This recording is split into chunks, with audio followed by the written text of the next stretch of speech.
Bremen pictures வழங்கும் அனலரசு தயாரிப்பில் சாம் CS இசையில் சூர்யா சேதுபதி நடிக்கும் ஃபீனிக்ஸ் ஜூலை 4 முதல்.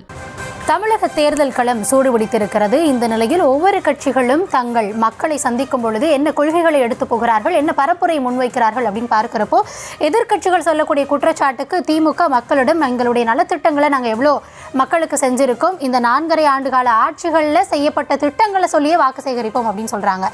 எதிர்கட்சி தரப்பிலிருந்து என்ன சொல்றாங்க அப்படின்றத பொறுத்திருந்து பார்க்க வேண்டியிருக்கிறது. இந்த தருணத்தில் நம்முடைய இணைந்திருக்கிறார் பாஜகவிலிருந்து திரு SG சூர்யா அவர்கள். சார் வணக்கம்.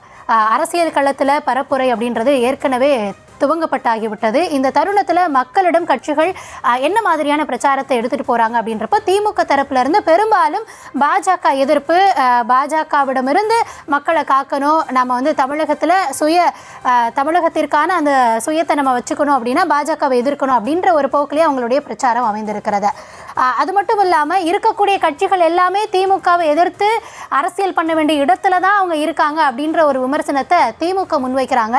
அது மட்டும் இல்லாமல் தர வேண்டிய நிதியை தராமல் திட்டங்களை குறைத்து திமுகவை கெட்டப்பிள்ளையாக்குற வேலையிலையும் பாஜக இறங்கியிருக்கு அப்படின்ற குற்றச்சாட்டை முன்வைக்கிறாங்க.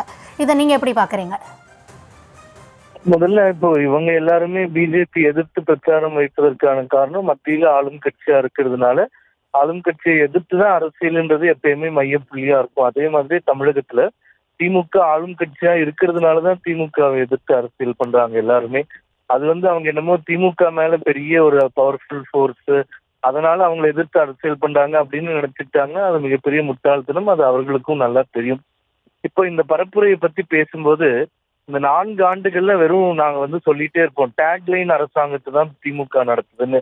உங்களுடன் ஸ்டாலின், ஒன்றிணைவாம் வா, இந்த மாதிரி டேக்லைன்ஸ் மட்டுமே சொல்லி இப்போ ஓரணியில் தமிழ்நாடு அப்படின்னு சொல்லிட்டு 4 ஆண்டுகள்ல இவங்க சரியான நிர்வாகம் செஞ்சிருந்தா, இவர்கள் கொடுத்த வாக்குறுதிகள்லாம் நிறைவேற்றியிருந்தா இவ்வளவு டேக்லைன் போட்டு இவ்வளவு கேம்பெயின்ஸ் பண்ணணும்ன்ற அவசியமே கிடையாது. நேச்சுரலா மக்கள் அவங்களுக்கு வாக்களிக்க போறாங்க. இப்போ 4 ஆண்டுகள் முடிஞ்சும் இவ்வளவு வீடா போகணும். எடப்பாடி பழனிசாமி அவர்கள் சொன்ன மாதிரி மிக மோசமான நிலைமைக்கு அவங்க ஆட்சி போனதுக்கான குறியீடு தான் இது போன்ற ஒரு இந்த மாயாஜால அரசியல் செய்யறது, இந்த மாதிரி டேக்லைன்ஸ் போட்டுட்டு பண்றது. உங்களுடன் ஸ்டாலின் அப்படின்னு சொல்றாங்க. இந்த வாக்குறுதிகள் இவங்க தேர்தலுக்கு வரக்கு முன்னாடி கொடுத்தது என்ன பண்ணாங்க? ஒரு எம்எல்ஏ கிட்ட தொகுதி சார்ந்து எல்லா பிரச்சனைகளும் கொடுங்கன்னு அதுல எந்த நடவடிக்கையும் கிடையாது. அரசாங்க பள்ளிகள் தரமுயர்த்தணும்னு சொன்னாங்க. கடைசியில பார்த்தா இன்னைக்கு அங்கன்வாடி 500 அங்கன்வாடி மூடுறேன்னு சொல்றாங்க.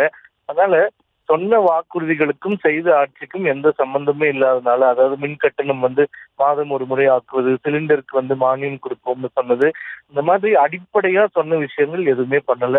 அரசாங்க வேலை வாய்ப்புகள் உருவாக்கி தரோம், அனைத்து வேகன்சிஸையும் ஃபில் பண்றோம், கிட்டத்தட்ட 6 லட்சம் அரசாங்க காலி பணியிடங்களை நிறுத்துவோம்னு சொன்னாங்க. அதுக்கும் எந்த நடவடிக்கையும் எடுக்கல. ஆசிரியர்கள்ல இருந்து செவிலியர் வரைக்கும் சென்னை ராஜரத்னம் ஸ்டேடியத்துல மாசத்துக்கு ஒரு தரப்பு போராட்டம் செய்யறாங்க. அவங்க கேட்கறது என்னன்னா, திமுக தேர்தல் வாக்குறுதியில சொன்னதை முடிச்சு கொடுங்கன்னு கேட்கறாங்க. அதை பண்ணல. அதே மாதிரி விலைவாசி ஏற்றத்துல இருந்து திமுகவில் இருக்கக்கூடிய கூட்டணி கட்சிகளும் திமுகவில் இருக்கக்கூடிய கவுன்சிலர்கள், எம்எல்ஏக்கள் இவங்க செய்யற அராஜகம் இன்னைக்கு ரொம்ப ஜாஸ்தியா போயிட்டு இருக்கு. நேற்று செய்தியில கலந்துள்ள ஒரு முதியோர் இல்லம் கட்டுவதற்காக ஒரு முதிய தம்பதியினர் வாங்கியிருந்த இடத்தை இவங்க கூட்டணி கட்சியில ஆக்கிரமிச்சிருக்காங்க. மீடியா ஃபுல்லா இந்த செய்தி வந்தா கூட முதல்வர் காதுக்கு அது எட்டவே எட்டாது. ஏன்னா கூட்டணி கட்சிகள் என்ன தவறு செஞ்சாலும், அராஜகம் செஞ்சாலும், கட்ட பஞ்சாயத்து செய்தாலும், ரவுடிசம் செஞ்சாலும் கூட்டணியை தக்க வச்சுக்கணுன்றதுக்காக அவர்கள் மேல எந்த நடவடிக்கையும் எடுக்கிறது இல்லை. சென்னையில முழுக்க இன்னைக்கு திமுக கவுன்சிலர் செய்த அட்டூழியம் எல்லாருமே பார்த்துட்டு தான் இருக்காங்க. 2011 எவ்வளவு மோசமான ஒரு ஆட்சியை கொடுத்து எதிர்கட்சி அந்தஸ்துல கூட வர முடியாம 23 இடங்கள்ல எப்படி திமுக சுருக்கப்பட்டதோ அதற்கான அனைத்து அறிகுறிகளும் இந்த ஆட்சியில நம்மளால பார்க்க முடியுது. அது கடந்த 4வது ஆண்டு முடிஞ்சு 5வது ஆண்டு பிறந்த உடனே இந்த அறிகுறி ரொம்ப ரொம்ப ஜாஸ்தி ஆகிட்டே வருது. அதை பார்த்துதான் அவங்களும் பயப்படுறாங்க. அஜித்குமாருடைய கஸ்டோடியல் டெத் ஆகட்டும், இது மாதிரியே வரக்கூடிய சம்பவங்கள் ஆகட்டும், அது எல்லாமே இந்த ஆட்சி வீட்டுக்கு போவதற்கான அறிகுறி தான். இவங்க எவ்வளவு மாயாஜாலம் பண்ணாலும், எவ்வளவு கேம்பெயின்ஸ் பண்ணாலும், இந்த ஃபேன்சியா எவ்வளவு டேக்லைன்ஸ் போட்டுட்டாலும், ஓரணியில் தமிழ்நாடு, ஓரணியில தமிழ்நாடு இருக்கிறது உண்மைதான். எதுல இருக்காங்கன்னா திமுகவை வீட்டுக்கு அனுப்புவதில் ஓரணியில இருக்காங்க.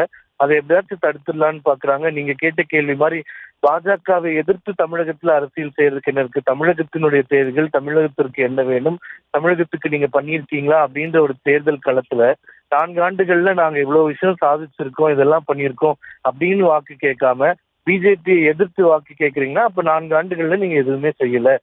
கடந்த 4-5 தேர்தல்ல எப்படி பாஜக எதிர்ப்புன்னு ஒரு போலி பிம்பத்தை கட்டமைத்து அதன் மூலமா குளிர் காந்து நீங்க தேர்தல் வெற்றி பெற்றுட்டே இருந்தீங்க. இனிமேலும் தமிழர்கள் உங்களை நம்புவதற்கு தயாராக இல்லை.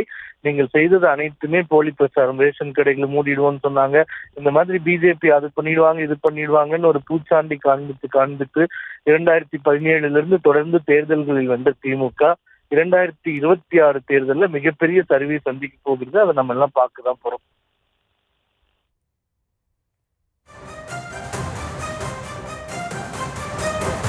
நன்றி சார். இணைப்பில் உங்கள் தரப்பு கருத்துக்களை பகிர்ந்தமைக்க நன்றி. பிரேமன் பிக்சர்ஸ் வழங்கும் மணலரசு தயாரிப்பில் சாம் சிஎஸ் இசையில் சூர்யா சேதுபதி நடிக்கும் ஃபீனிக்ஸ் ஜூலை 4 முதல்.